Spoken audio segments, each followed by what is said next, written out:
What up everyone, it's your man Mania87 here, bringing you another Marvel Legends video, and what I have for you today is the Target exclusive Marvel Legends Venom Series 2-pack of Mania and Space Knight Venom action figure review. Before we get into everything, if you could please leave a thumbs up, like rating on the video, it'll help show your support for my channel and I greatly appreciate it. Now with that said, let's go! Gonna go over the Andrea Benton character, mainly because she's relatively new, being only a 10-year-old character. I think most of you here are already familiar with the Flash Thompson Venom character, but I'll explain it in the way his story is integrated with Mania, but with Andy still being the main focus of storytelling here, to quickly summarize how these two characters are connected to each other. Andy Benton first appeared in Venom issue number 31 titled Day 1 in February 2013 as one of Flash Thompson's high school gym students, and soon found out he was Agent Venom. Andy was targeted by Jack-O-Lantern, a villain who killed her father and also knew Flash's alter ego as Agent Venom. Venom couldn't save Andy's father from being stabbed, but when Jack released a poisonous gas, Flash protected Andy with a portion of his symbiote, which ended up bonding with Andrea rather than only protecting her from her death. When Andy bonded to the Venom symbiote, she proved to be a natural. She took the agility and strength like she had been wearing the symbiote for years. She also let her anger get the best of her, especially because Jack-O-Lantern killed her dad. Andy is extra angry over it and refuses to lay low like Flash suggests. She takes to the streets alone, announcing herself as Mania, a word Flash used to describe her new attitude. She got the attention of Crossbones, who was working for the Department of Occult Armaments.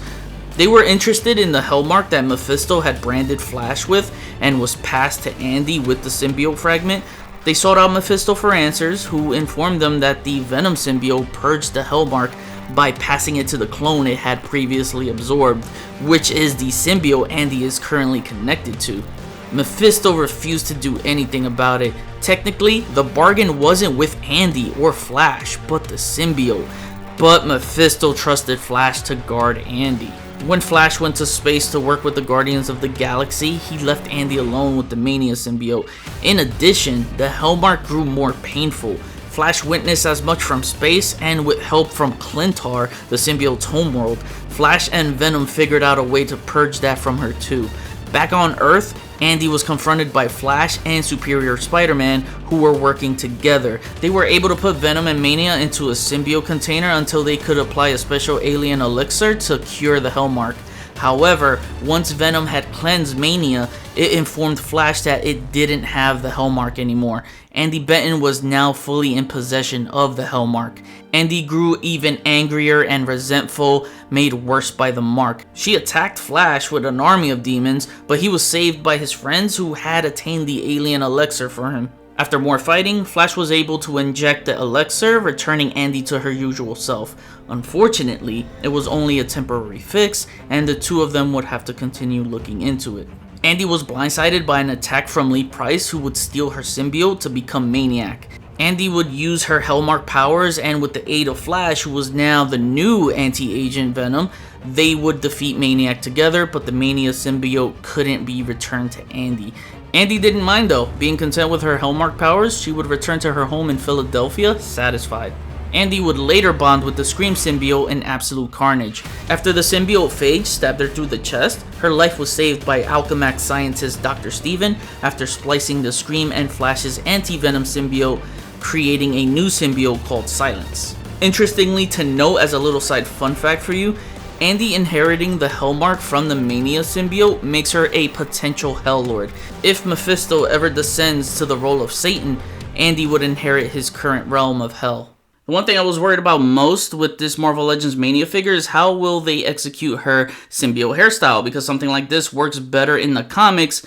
So when you're translating something from 2D into 3D, yeah, it just looks better in the comics, but it was tricky, so I think they did the best they could here. Yeah, it looks a little odd. You know, it looks like her hairstyle, she has like little party hats on. But I think they really did the best they could here, and it's just tricky all around to pull it off, because sometimes when she's looking off to the side in the comics, the spikes are, you know, pointing the way they are here. As you see here, they would be pointing out on the back of her head. So, but they worked with it, and I think it worked out well for them. I really like how her side bang is sculpted right here. That's really cool. Yeah, I like the way the spiky hair looks like on the back of the head. Here's a side profile. Yeah, that head sculpt just looks nice. Look how piercing these eyes look. They did a really good job capturing the character's likeness in figure form. And the rest of the figure looks good. It's on the teenage female body. And is it a new teenage female body? Not completely. The diaphragm is still the same. However, we do get new pinless arms and legs for the teenage female body. So that's a good thing. It's, step in the right direction. They just still need to work on the new diaphragm. So let's take a look at these arms, and wow, it's crazy. The female shoulders look better than the males. Is that? They really do. They are like anatomically correct, You look at the males and their shoulders are always dipping low. That's one of the big major criticisms for the male bucks. And yeah, for some reason they get it right on the female bodies. But the Venom logo looks good for the most part, I think it's clean on mine. Everything's good there, but look at these new pinless arms. She's ripped, man. Yeah, she's really toned. So these arms look really good. I love the armored parts on her forearms, man. I love seeing the purple hue on symbiotes. It just looks right, like they did it with the Monster Venom Bath, I believe, and, seeing it on the Ultimate Spider-Man. It just pops. Man, I love the way that looks. Only thing is, I wish they went all around with it because they just painted the side right here, and that's it. It should have continued even that. They missed right here. No, this is not armored part, right? No, that's supposed to be her web patch. Damn, they didn't paint it in white. That's supposed to be white. That sucks, man. At least if you're gonna paint one side, finish it all the way through. I'm gonna have to fill that in later with some white paint. She does have the spiky wristbands, so that looks cool. And, these are new hands.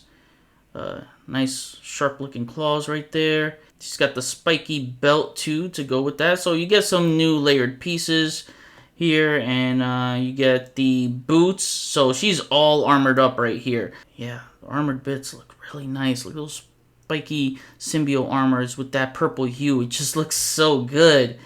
And it is on just the front part, not on the back, but that's understandable because this is where the armored is mostly covered. On the back there is no armor.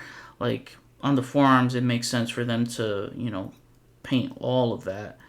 And yeah, some good looking boots right there, the footwear, and some heavy duty boots. Now, I'm really liking this Mania figure, but it's time to be constructive and keep it real, because why does she not have any accessories? You're introducing a new character in, a 2-pack where you're giving the other character a lot of accessories. Kind of, balance it out here. Missed opportunities. I mean, huge missed opportunities here for accessories, because they did not give her what I wanted was a Mania head with her teeth and tongue exposed. Like, it's just a big visual in the comics for the character when she lashes out. And, I mean, a reason why she's called Mania, you want her to look like a maniac, right? No, it's not here. Another head they could have included is an Andy Benton head. That would have been nice. An alternative, you could use one of the Cuckoo's head because, well, if you have a steady hand, you paint the lipstick in black and paint the hair in purple, and you're gold. I mean, you could paint the pupils if you want to go that far, but if you want to keep it like this, she could look like the Hillmark-possessed Andy Benton, so that'll work too. The head is loose, it doesn't pop in right, and it may look a little too big, but damn, I'm trying to give you some options to work with here. I think you could play it off with some angles here, I think it would look really good, actually. I think the more I look at it, the better it's looking. I think Nico Monaro would have worked well, but unfortunately the ball socket there is too small for the peg. Yeah, it's just not gonna work at all. But if somehow you can swap the hair pieces and put this one on this one, perfect Andy Benton head. Another missed opportunity for accessories is not having any alternate hands. This is a character that shoots out webbing when making a fist. Same way Venom web slings. Another thing is one of her primary weapons she uses is an axe. So they did it for Carnage. They could have done it for Mania here. I know the pegs won't work, but if they did, yeah, the fist might look a little bit bigger. But again, it's a symbiote, They could exaggerate their size, so it would have worked. Now for articulation, I'm not going to go over everything, just going to go over the key points because you already know how this torso works. You don't get that desirable range you're looking for, but with these new arms, they do move higher than a straight T-pose, which is good. It's nowhere near as good as the older teenage bodies, but you know, I will sacrifice a little bit of range here to have bicep swivel and double jointed pinless arms. So that's what we're working with here, and it ranges nicely. Look at that, man. Get that full range. Definitely get a much wider stance with the newer legs. And then just to show you how these double jointed pinless knees work, because, you know, she does have a big leg right here because of the armor. So that's fine. And her ankles, pretty good movement right there, I'd say, for the most part. You know, up and down range is important, and she's got the nice ankle pivoting. Alright, Hasbro, take note. You got the limbs right. All you need is a new teenage female torso that has the double diaphragm joint and the butterfly joints, and you're good. Again, I want to say that I'm really liking this Mania figure, but as you heard me being constructive towards it, much is left to be desired. While the paint is good for the most part, other areas of paint opportunities were left unfinished. It needed accessories more than anything, and that's where the ball was dropped, because they could have put an average figure over the top. So it gets an average score of a 7 out of 10. It's the newly sculpted parts that really makes this figure aesthetically pleasing for me. Here's Space Knight Venom, taking a look at his default look. By the way, what do you guys think of this Guardians of the Galaxy Space Knight Venom suit? I always thought it was a cool looking suit. Probably my favorite suit for Flash Thompson. Obviously, his best one is his primary Agent Venom look, but I always thought this was a really cool looking suit. I always like the armored bits here, like that face guard. That looks so cool, and I like the yellow eyes underneath.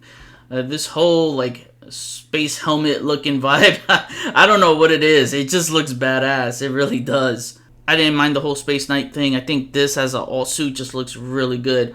It's the same as the BAF. It's a re-release. However, major dip in quality as far as paint is concerned. So, as you can see, the white here, comparing it to the spider butt, it's just completely, it looks faded, right? But that's because a lot of the black is like seeping through. It's not enough coating whatsoever. If I zoom in on this, you can see a lot of paint splotches. And even a lot of the white is overlapping. As you can see, look where the legs meet the head of the spider. You can just see there's just too much overlapping with the paint. The coating is just off. Even when you look at the back right here, this is just bad. Oh man, this is really bad. Now, if I compare it to the BAF, you don't get that at all. The BAF was just up there in quality. As far as paint, look at the coating on that. It's solid white. You don't see any paint overlapping like that. Even on the back, solid white. As you can see, look how that paint overlaps. Right there. Perfect example. You just don't get that with the BAF, you know? Hasbro just exposed themselves right there in terms of quality. The new one has a bluer Guardians of the Galaxy logo, so it's a little bit darker. This one was a lot brighter. What they should have done was not do the logo on this one, you know, keep the BAF with the logo on it, because he was seen without the logo at one point. So if someone doesn't want to put this with their Guardians of the Galaxy and they just want to put it with their Symbiote collection, you know, it would look better that way. But the paint gets worse here, guys. Look at the bottom of the feet right here. It just looks like someone painted this with whiteout. It's like literally chipping out like whiteout. And you can see on the back right here, you can see these, and this is what I'm telling you about the coating here. You can see these white seams right there, right? Going down, you see that? With the BAF, you don't get that, you know, because it's coated properly. So you don't get those white seams. Holy crap, it's just major dip in paint quality. It looks bad. Like in hand, maybe it's not looking bad on camera, but in hand, it's just too noticeable, man. I think the line work on the new one did come out a lot better than the BAF. It's a lot more thicker and solid, so I'll give the new one that. Other than that, the paint on the forearms and the hands, it's fine, you know, but it's still a cool looking figure. It's just the dip in quality. Just be prepared for that. But besides that, everything else is the same. Nothing new as far as them tweaking like a newly sculpted part or something. However, the new parts come with the accessories, and this is where you're going to find the figure enjoyable. So for accessories, he has an alternate head, and it's with his teeth exposed. This looks awesome. I wish this came with the bath as an alternate head. Maybe they planned this for the bath, and they just couldn't fit it due to budget.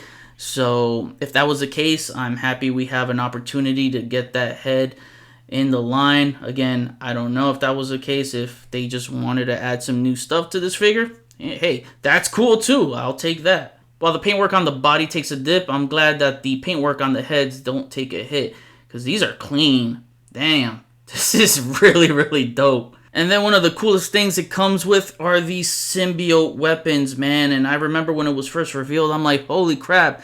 But finally, because I don't ever think, and you could correct me if I'm wrong, that there was a Marvel Legends Venom that came with, you know, symbiote weaponry limbs like this. I think this is the first time in the line that they're giving them this, and it looks really, really good. I do like the spiky look here, and some of the extra symbiote tendrils popping out. It does have that gooey look and texture. I don't like how, you know, it's hollow here. That's just weird. But this one's got some weight to it, and then the other one is a smaller one, and it does remind me of a crab-like pincer with these kind of spiky ridges right there. Yeah, this looks cool too. And all you got to do is just clip them on. You see these tendril-shaped clips there, and you could plug the big one on his right, and then the smaller one on his left. I'm sure you could do either side, but just showing you how it's shown on the box. And this definitely adds a lot more dynamic to posability and just overall playability, man. It's just really, really cool to look at and mess around with. It makes this figure look 10 times more badass. It's this look right here that beats out the bat for me, but because this one has better paint quality, I'll just put the weapons on this guy and also the head on that one. If you want to see if the weapons work on the 3-pack Venom, I would say yeah. I'm not cheating here. There is some finagling you have to do though. And that's mainly because since it's meant for a big arm, you're just gonna have to make sure that you clip it on the thickest part of his forearm. So luckily this figure has some big forearms, so make sure you just, I would say, start with the wrist and then just slide it down and find that sweet spot where it would hold. So I love that my Venom can now have freaking symbiote weapon attachments, man. That's a big thing that's missing for Venom figures, and I'm happy we could get that here. For the null 2-pack Venom, you gotta go like deep in the elbows, and it doesn't look as quite striking. And it does work with the Monster Venom figure, and damn, yo, look at this. This shit goes hard. Oh, this feels like a major upgrade here with these attachments. Please, give us more like this. I think the only symbiote weapons we have is Carnage, Phage. Oh, Riot too. Yeah, Riot. So, yeah, just a select few. We definitely need more symbiote weapons. Alright, so I'm not going to go over articulation with this guy because it's the same as the Bath. But when I put his weapons with this guy, oh, forget about what I said about putting this guy on my display with these weapons. Never mind that. No, that's got to go with either this Monster Venom or the regular Venom. And I think I'm leaning more towards this guy because he just looks more of a monstrosity this way. Man, wow. While the paint quality for this Space Knight Venom Bath reissue is downgraded, the new add-ons of an alternate head and symbiote weapons kind of washes that out with these upgrades. Really found myself revisiting older Venom figures to attach the symbiote weapons to, hence beefing up the playability. I'm scoring this a 7.5 out of 10. Found myself having quite some fun time with it. Some comparisons for you here, and I got Mania next to her coach, Flash Thompson, aka Agent Venom. One of my favorite duels in recent comics. This team kicked ass together. Here is Mania next to Anti-Agent Venom and Spider-Man. Here is Mania next to two villains she crossed paths with, and that is Jack-O-Lantern and Crossbones. Here is Mania next to the Eddie Brock Monster Venom. Hopefully Elite Price Maniac is on the way. Here is Mania next to the only other female symbiotes in the line, Scream, Agony, and Gwenom. They never finished out the Guardians of the Galaxy team that this Space Knight Venom is a part of, nor even started with the correct outfits, but I do have one member to go with him, so here he is, next to the Marvel Selects group. Let's wrap it up here. So my final rating for this 2-pack is a 7.25 out of 10. I'm really liking this Mania figure. Me liking it would have turned into me loving it, but the fact that they missed areas on the paint, no new diaphragm joint, and no additional accessories holds it back, so there's no love found there. Let's face it, for a $55 to $60 2-pack, the expectations should be that both figures include accessories to balance it out, and those expectations weren't met. I'm not saying she had to come with every accessory I mentioned earlier, but at least one of them. That would have made the difference, and it's better than nothing. The biggest missed opportunity was not including an alt head with the open mouth and tongue out. She needed that more than anything. She could have landed a higher score than a 7 and would have easily been an 8 or 8.5. Could have been a 9 if she had more. However, to end her on a positive note, the head sculpt, the new parts, and add-on layers makes her look unique from the rest of the females in the line. She's definitely one of the best female Marvel Legends figures released this year. If I had to do a top 10 female Legends list right now, she would be on it. The Space Knight Venom reissue bummed me out with the downgraded paint quality compared to the BAF. It didn't need the Guardians logo this time. Leave that for the BAF to have something unique, because I would have preferred them to use that paint on Mania instead to fill in her forearms and hands. Come on, Hasbro, gotta use that paint budget wisely. It's the upgrade this gets in accessories that wins it for me. The new head and symbiote blades just made the figure feel brand new to me. I tell ya, the difference that accessories make, but you already know that. I'm still bothered by the hollow pieces on the blade, so it'll be visible in certain poses. Just gotta play it on the right angles to hide it, but hopefully they fix that. And I'm happy to have Symbiote Weapons for Venom. If you missed out on the BAF, then you'll be happy with this pickup because you'll get more play value. Overall, this pack may not be worth it to you, so I can only speak for myself here, and for me, it's worth the new accessories and for Mania, who is a first time in the line and a new addition to the symbiote display. And you guys know I love the symbiotes hardcore, both good and the bad. I grew up in the 90s when they were poppin', so I love its lore from past to present. I have an entire shelf display of symbiotes. I'm a fan of the Mania character. Mania is the daughter of the Venom symbiote. How can I not have her in my symbiote display? Again, that's why it's worth it to me, and that's just my opinion, so I understand if it's not for you. All in all, this 2-pack here is a great representation of its comic book characters in figure form. Now I kick it back to you. I'd like to know your thoughts about this Venom Mania 2-pack. What other symbiotes you feel are due to make its debut in the line? Comment below, let me know, we'll chat about it. Thank you for watching today's review. Please follow me on Instagram if you haven't already at xmania87. Hit the notification bell so you always know when my latest videos are up. Share and subscribe if you're new. See you on the next review. Peace, peace.